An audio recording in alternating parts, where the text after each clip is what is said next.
This is real meat. This is a plant-based alternative. And this is meat muscle cells growing in a Petri dish. Well, actually, it's just pink food colouring and water because I didn't want to spend thousands of dollars on something that looks just like that on camera. But I want to know whether muscle cells grown in a lab can replace the meat that we buy at the shops like it's been predicted to do, or is the idea of lab-grown meat dead? Lab-grown meat first hit the news over a decade ago now when Maastricht University unveiled their $330,000 lab-grown hamburger patty. We use cells from a cow. We harvest them through a harmless procedure, take them out of the cow, expand them in the lab until we have 40 billion cells. And we do that in a particular way so that they form real muscle fibers, and that's the basis for our meat. Close to meat, it's not that juicy. It was only muscle cells and no fat, so it was understandably dry, but it was proof of concept. It was possible to grow meat in a lab instead of in the paddock. Now, at the time, they said they doubted that this could ever be scaled because it's so expensive. But since then, hundreds of cultured meat companies have popped up all over the world, and more than $3 billion has been invested into researching the idea. So why were investors so keen to throw their money at this idea? Well, in the US alone, the meat industry is worth $900 billion a year, and they wanted just a little piece of that pie, or preferably a big piece of that pie. And as well as that, the cultured meat companies have been promoting themselves as a slaughter-free, cruelty-free alternative to factory farming. They've also said that they are going to solve all future food shortage issues, and of course that they are so much better for the environment than the old way of farming. It's better for the environment, it's better on your wallet, and it's cruelty-free. Beef, unfortunately, is one of the biggest contributors to climate change.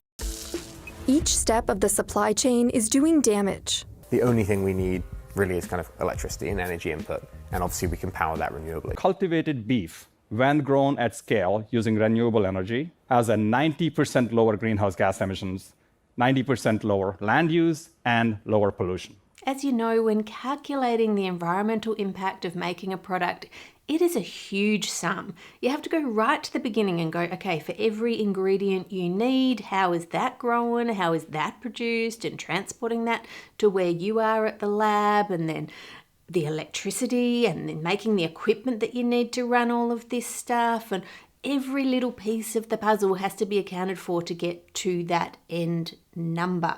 And if you listened carefully there, you may have heard the words, when grown at scale using renewable energy. When grown at scale using renewable energy. They just roll off the tongue, but it's not actually being made at the moment using 100% renewable energy, and it's not been made at scale. It's only been done on a small scale. And when the University of California looked into the current way it's being done using pharmaceutical grade equipment and ingredients, it came out at between 4 and 25 times worse for the environment per kilo than traditional meat farming. The argument to that from the cultivated meat companies is when we scale, we will plan to use 100% renewable energy and we won't use pharmaceutical grade ingredients anymore. We'll use food grade ingredients, so it won't be quite so heavy on the environmental outputs. But that's all just in theory. Nobody's actually scaled it, so nobody actually knows. Some researchers say the environmental impacts of cultivating meat will need to be closely monitored as the industry grows. Just by the virtue of creating this meat in a lab doesn't necessarily mean it's better for the environment. But even if we ignore the theoretical yet completely unproven environmental claims about cultivated meat, it still had $3 billion invested into it, and surely the investors want a return on their money. So why has it not been sold in stores? Well, part of that reason is waiting for government approvals. Singapore was the first country to approve cultivated meat being able to be sold for human consumption, and that was followed by the US and Israel. This morning, the USDA has approved cell-cultivated meat to be sold to the public for the first time. An Israeli company has been approved to sell the world's first steaks made from cultivated beef cells. Announcing the news, Israeli Prime Minister Benjamin Netanyahu called it a global breakthrough. And here in Australia, one local company has just passed the safety tests with the Australian New Zealand Food Standards Authority, and if all goes to plan, they'll be able to sell their product, which is a quail parfait, here to customers in Australia fairly soon. The application process is quite slow, and each company has to apply on their own, and they have to apply for each product that they want to sell. It's not just a blanket, all cultivated meat is fine. It doesn't work that way. Even so, not everybody is happy about the idea. Would you believe that this is actually artificial lab-grown meat? No, I'm kidding. This is Australian Wagyu ribeyes. These are orange fed. They are amazing. Please stay away from that fake stuff. Italy and some states in the US are moving to ban cultured meat altogether, apparently in response to political pressure from the meat industry. The Alabama Senate recently passed a bill that would ban lab-grown meat. Take your fake lab-grown meat elsewhere. We're not doing that in the state of Florida. Tradizione che anche all'enogastronomia is designed to represent a threat to agriculture as we know it. But legally they can still sell it elsewhere in the US and in Singapore, so is it at restaurants and shops there? No, it's really, really hard to find it. Even if you wanted to taste cultivated meat, you'd be hard-pressed to find it anywhere. It keeps popping up in different restaurants and then disappearing again. Cultivated chicken has been served at one restaurant in Washington and at Bar Cren in California. Cultured quail parfait was sold at a few high-end restaurants in Singapore, and lab-grown chicken was in Singapore for a short time too, and customers seem to like it. It looks exactly the same. It's really good. That's good. Oh wow. Now granted, those videos were put out by the companies themselves, so they're very unlikely to choose people who said they didn't like it to show on camera. Sorry, I don't like it. Well, she clearly didn't like it, but lots of people did, so why is it not available for them to choose if they want it? Well, part of the problem is every company has said we just need to scale up and then we'll be able to make it cheaper. But nobody has figured out how to scale up these operations in a way that is going to be economical, so nobody has scaled up. Because growing living cells that need to multiply is quite a tricky thing. You need to provide it with everything that the animal's body was providing, but do all of that in a big steel tank called a bioreactor. It keeps them at a steady body temperature, supplies them with oxygen, keeps the pH stable, provides all the nutrients they need and the growth hormones they need to grow. And of course, you need to keep the whole thing 100% sterile because those big metal tanks don't have an immune system, so they can't fight off viruses, bacteria, or diseases.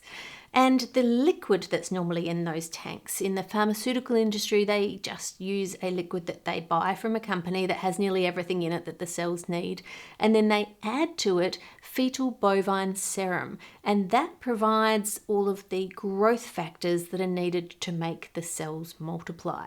Now, most of the cultivated meat companies have moved away from using fetal bovine serum, or FBS for short, because you can't really promote yourself as being a slaughter-free alternative when you require the blood taken from the heart of an unborn baby cow when its mother was slaughtered. Some companies are still using FBS, not in their big bioreactors, but in the early stages when they're developing the different cell lines. Now, obviously, the public is not very happy about that, so they are working towards finding a way to not use that.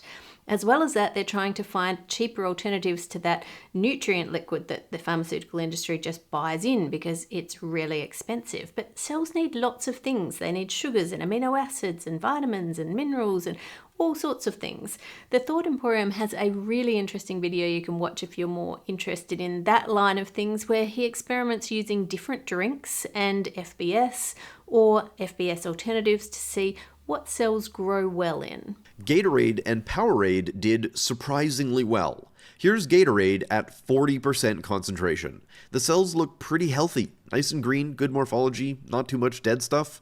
But at 50%, there was a sharp fall off and everything dies. That really illustrates the need to get your nutrient liquid perfect for the cells that you're growing, or you won't have any cultured meat. The other issue that they are trying to grapple with is scaling up the bioreactors. Bioreactors are really expensive, and the facility with the most of them is not growing cultured meat. South Korea is now home to the world's biggest biopharmaceutical factory. The company invested roughly $1.4 billion on this plant. It's as big as 29 football fields put together and spans 23.8 million square meters. That plant has a lot of bioreactors, and when you add the capacity of all of those up, you get just over 250,000 litres, which sounds like a lot until you hear this. The average Tyson plant in the US for cows produces about 330 million pounds of meat a year.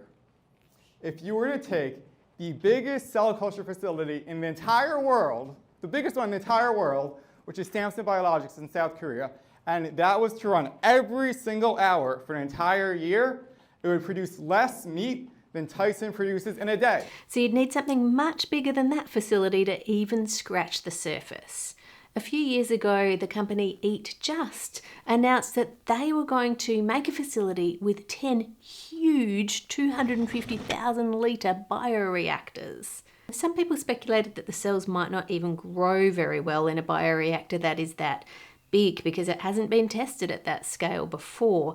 And others said if there's any contamination, you're just going to lose so much all at once that it's not a good idea. I guess we'll never know because at the moment Eat Just is in legal trouble. They're being sued for over $1 million by the company that was supposed to make those bioreactors for allegedly not paying their bills.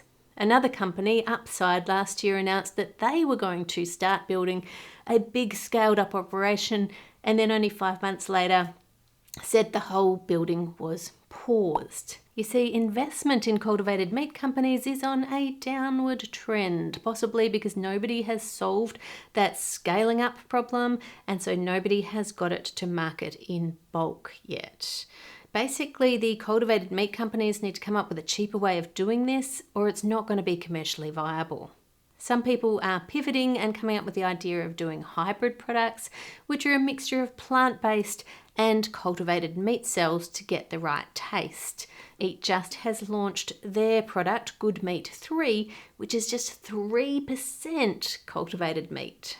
Some people have questioned whether they should be able to call it a hybrid product when the percentage of cultivated meat cells is so small. And certainly it's not what they were initially promising. This is manufacturing chicken at scale, and the end product is not plant-based chicken, it's not some different form, it is literally chicken. I think low percentages are the way to go now. It allows us to make more at a lower cost while we ultimately figure out how to increase the percentages to a higher and higher level. So it turns out if you want more chicken in your cultivated chicken, they need to solve 3 problems. They need a solution to the bioreactors that is cheaper, possibly whole new technology that doesn't even exist that someone invents just for this industry. They need a cheaper alternative to the nutrient liquid, which, as we said, they've already done some research into that, but a lot more is needed. And possibly they need to make a change to the cells that they're using in the first place. You see, we mainly eat beef, pork, lamb, chicken because they taste good, they've got a good amount of meat on them, and because they're easy for us to farm. But cell cultivated in a tank in a bioreactor is a completely different type of farming, so they may not be the best type of cells for that. What would be the best cells for cultured meat? They would, of course, grow really quickly. They'd grow to really high densities. They'd grow in dirt cheap media, basically Powerade. They would last forever. And they would be really tasty, safe, and resistant to shear so you can scale them up. The odds of beef, chicken, or pork being anywhere near close to the front of the best possible things that we can be producing to scale cultured meat as quickly and as economically as possible is nearly zero. That's the CEO of the company that made headlines a few years ago for making a giant woolly mammoth meatball. A company called Vow, an Australian cultured meat startup, used genetic information from an extinct animal. And they took the DNA sequence from a mammoth muscle protein and filled in the gaps with cells from an elephant, the mammoth's closest living relative. The mammoth meatball. They're currently doing studies with muscle cells from all different types of animals to see what actually grows the best in a bioreactor. Which brings me to the question, what animals would you like to taste if you knew that the animal itself was going to be unharmed? Are there things that you would like to try that you currently can't? And also, is there anything that you wouldn't try, that you don't want to taste? I feel like this is going to be more culturally influenced. It's going to depend on where you're from as to what you think is okay to eat and what you don't want to eat. But let me know in the comments what you will try or what you don't want to try. And what if no animal solves all of those problems? There's nothing that actually suits to grow in a bioreactor, and so then their only option is to take little bits of DNA from different ones to make the perfect thing that's going to grow to be able to grow meat like that. Would you want to eat something that's been genetically modified in that way to make something totally new that's not actually an animal you've ever heard of? We use this technology to engineer entirely new types of food from the ground up. So it's our goal that in the future you'll purchase meat based on brands and you'll have familiarity with the experience of eating those brands and why you choose them, not based on the animals that they come from. The CEO from Eat Just also said in an interview that it's more likely than not that a CRISPR-enabled cell line will ultimately be needed to make this work, and they've been looking into that for 3+ years now. Obviously, if they switch to that, they're going to have to get FDA approval to sell that line because it's completely different to what they have been promoting and talking about before. I have so many more questions. We haven't even had a chance to look at the nutritional composition of this food yet. Like, red meat from a cow has heme iron in it from hemoglobin from the blood, and we can absorb that really readily and well. That's why it's a good source of iron. This meat's not going to have that if it's red meat that has no blood. So it's going to be completely different. But all of that aside, I think this industry is at a very pivotal moment where with the decrease in funding, a lot of the companies are not going to make it. And if the other ones don't work together and share their research, I'm not sure if many of them will make it through. What do you think? Let me know in the comments. With thanks to my amazing patrons for your support that allows me to do this research and summarise this area for you. Make it a great week by being kind to others, and I'll see you on Friday.